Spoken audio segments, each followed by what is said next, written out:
The number of Americans who have mistakes on their credit reports is staggering. A 60 Minutes report exposed that most people cannot even correct the problems. CBS 2's Christine Sloan follows up.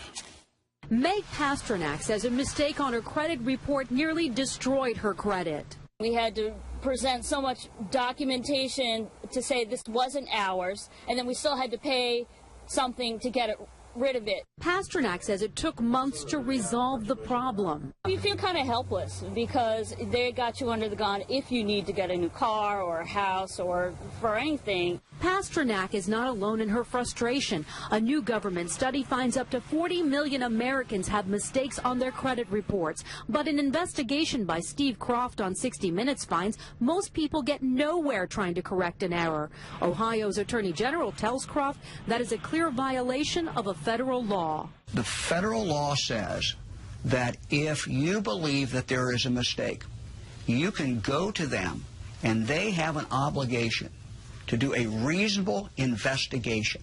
They're not doing a reasonable investigation. End result, if we're successful, is a deletion of that record from your credit report. The credit pros in Newark help people fight agencies like TransUnion and Experian. All the information they receive from a customer, they translate it into a code. They don't forward the letter and the proof of payment to the creditor.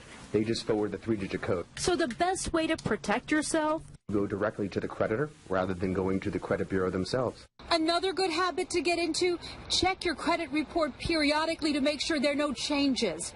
In Clark, New Jersey, Christine Sloan, CBS 2 News. And like 60 Minutes, we were unable to get an actual person at the 3 credit reporting agencies. 60 Minutes was referred to the spokesperson for the agencies, who provided a statement citing an industry-sponsored survey that showed 95